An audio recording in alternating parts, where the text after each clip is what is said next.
Welcome to our debate on question 3. That's the Energy Choice Initiative. What's that all about? We have Lucas Foletta here to say why it's a great thing and Danny Thompson to say why it's not such a great thing. Let me start with you, Danny Thompson. If people don't know, longtime head of the AFL-CIO, the Energy Choice Initiative. Boy, that sounds good.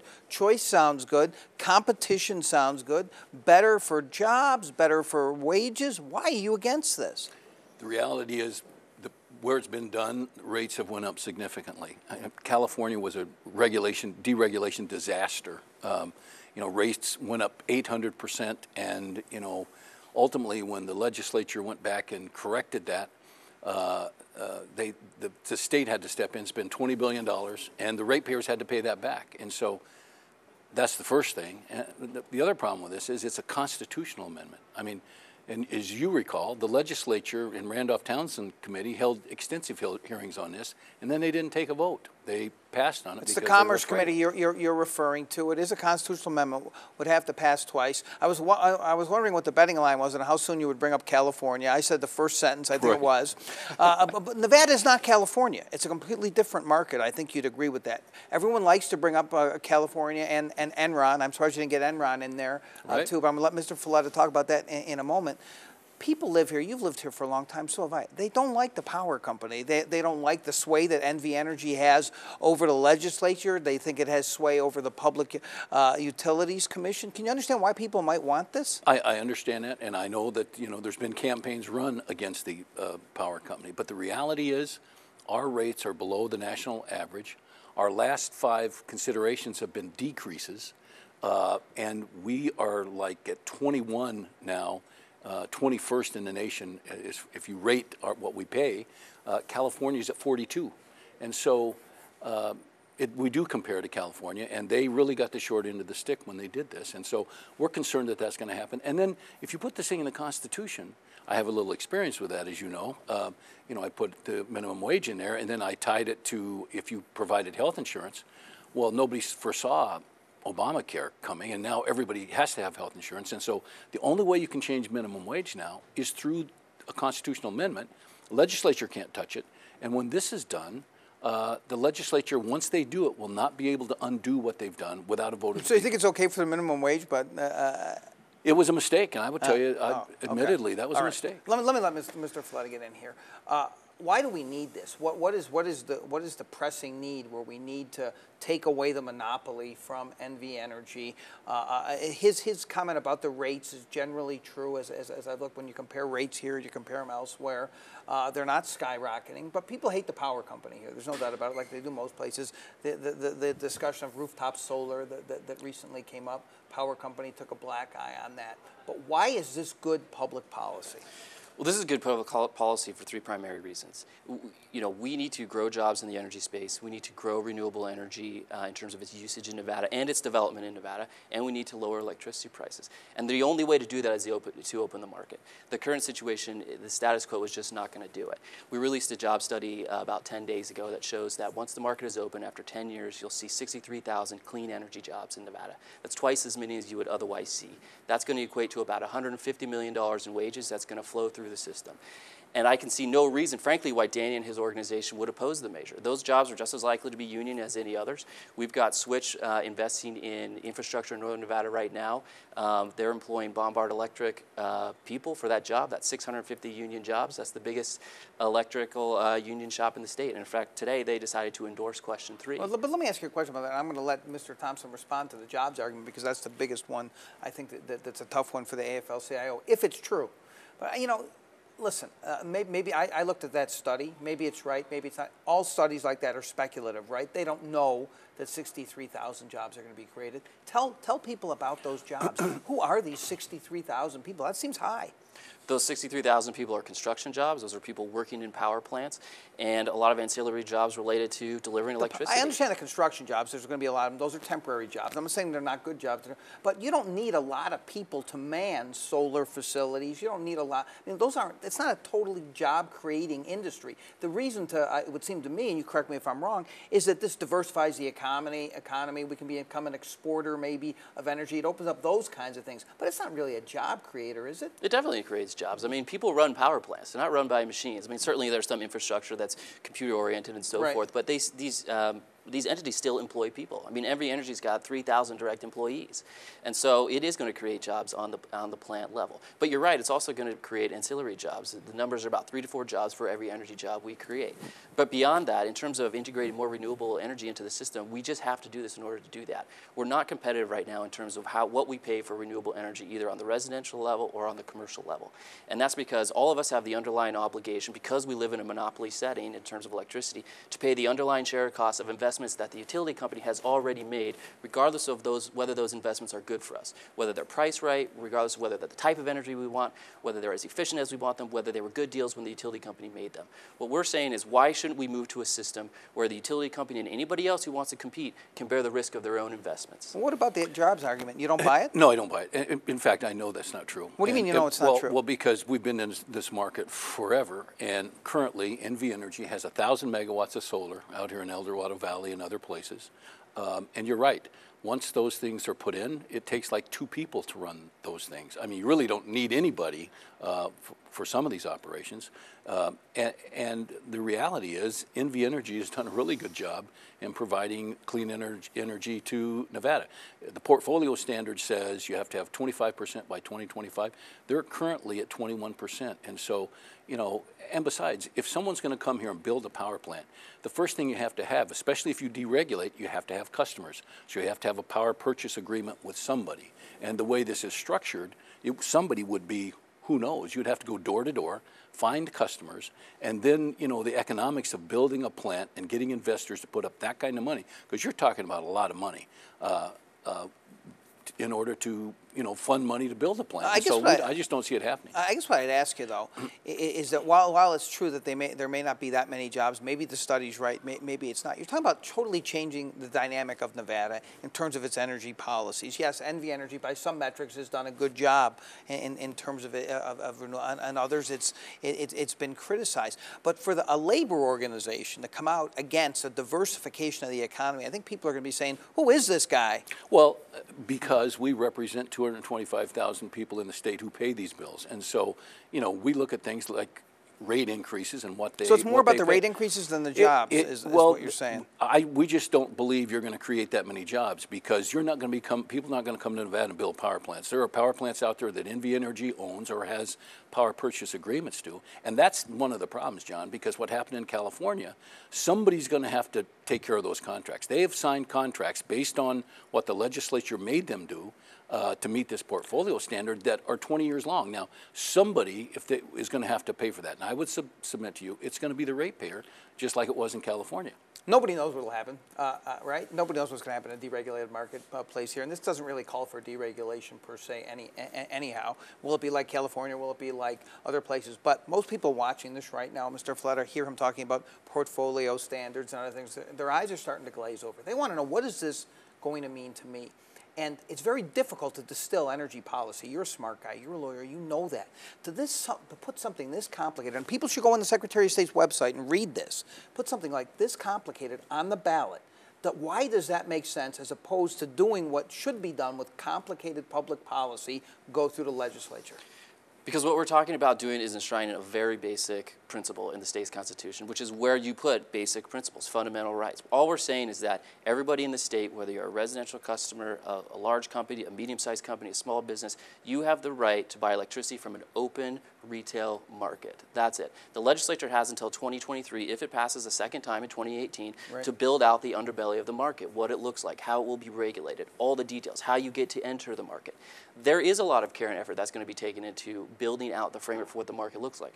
But in terms of what should be in the Constitution, it's just that essential choice. Now, if we don't put it in the Constitution, then people in the state of Nevada will not have a right to push back against any effort in the future that could be made in order to restrict that basic right. You know what's interesting, though? If you read the initiative itself, it talks about putting in protections, safety, reliability, which really is what people are going to be concerned about, right? That when they go into their house, they want their lights to come on, et cetera. They want the washing machine to work, all of that stuff.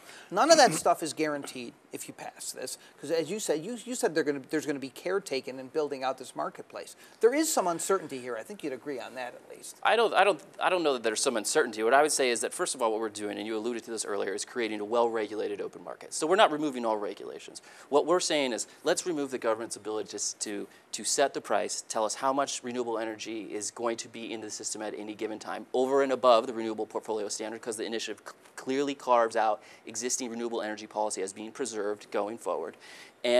But the state government and the federal government will remain an important regulator in terms of the safety of the market. If you look at the way electricity works today, the Federal Energy Regulatory Commission regulates the wholesale electricity market. And Danny talked about California earlier. What happened after Enron is Congress set clear and fast guidelines and rules in terms of what can and can't be done in the wholesale markets. It's FERC's job to make sure that bad acts don't happen.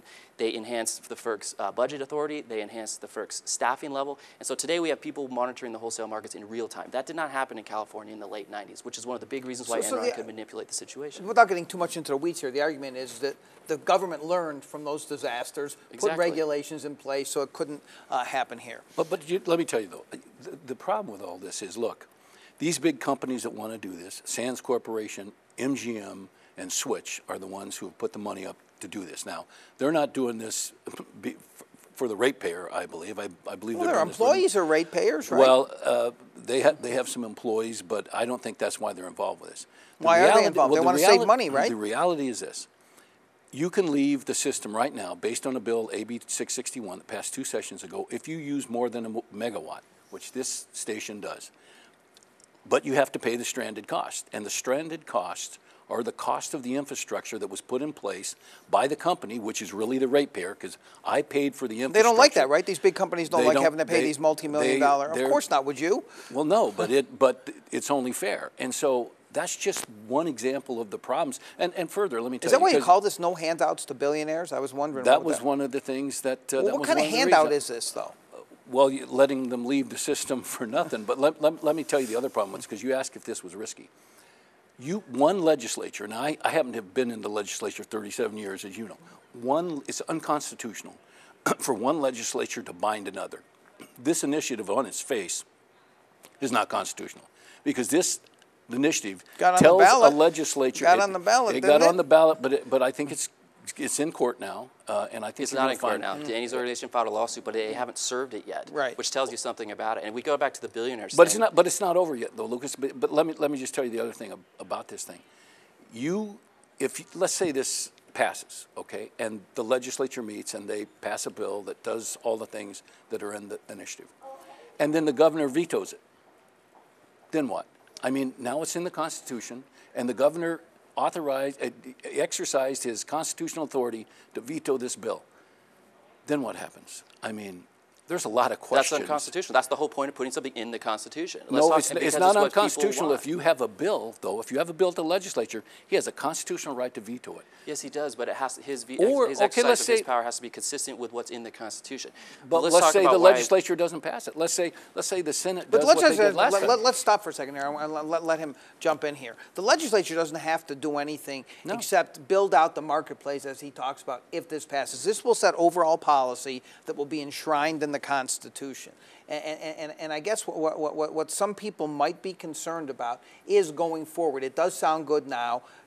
Choice generally brings lower rates for people. That competition, that sounds good now. I think people are worried. You're making it sound like this is all going to be fine. You don't know that it's going to be fine. We don't know what future legislatures might try to do in terms of how they build this marketplace. And I don't know if you've heard this, Mr. Foletta, but NV Energy will still be around, and they do have some sway up in Carson City.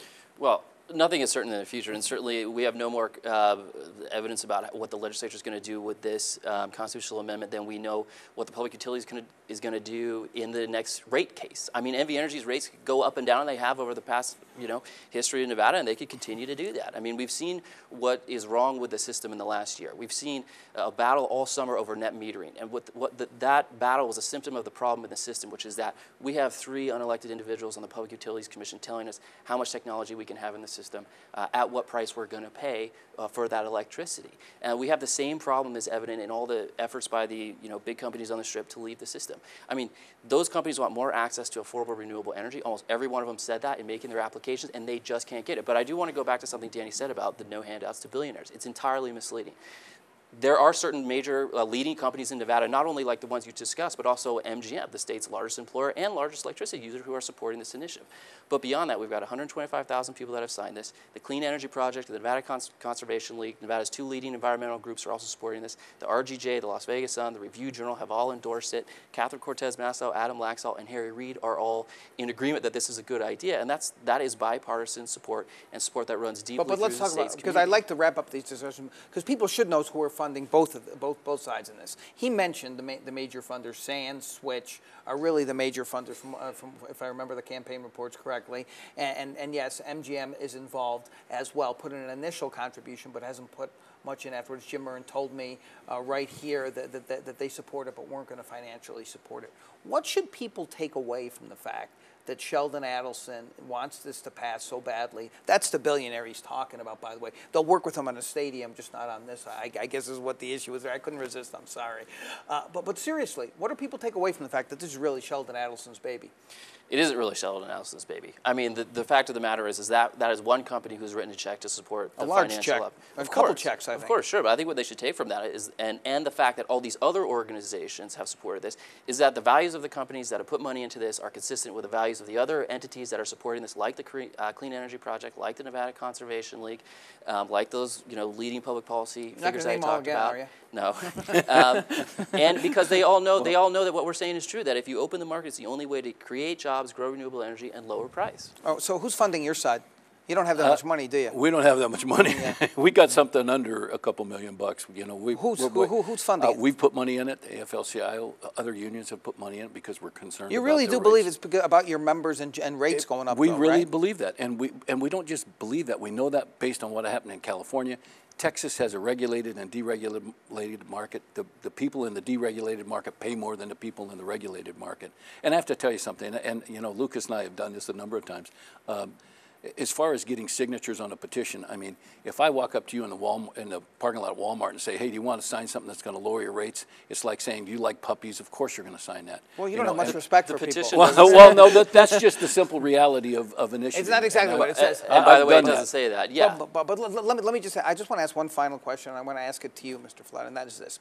This is almost certainly, in my opinion, going to pass. All the polling shows that it's going to pass. Is your side's goal to get the number up there so high that will then pressure the legislature to do its job and actually pass something to obviate the need for this on the ballot in 2018? Is that the goal? Well, it's our goal to win the election and to get as many votes for this as we can. I mean, that's pretty clear. But then would you consider not doing it if the legislature were to act in some way, or do you need this to be passed by the people and put into the Constitution that way? We don't need it to be passed and put into the Constitution to go that way. We want it to be passed and put into the Constitution for the reasons I gave before. But I do want to talk about price for a second, because Danny talked about California and Texas, and you can cherry pick a number of states and play this game. Those are pretty significant states. Oh, I can tell you about Illinois, which is also a large state that saved $41 billion. I can tell you about Pennsylvania that saved about $20 billion.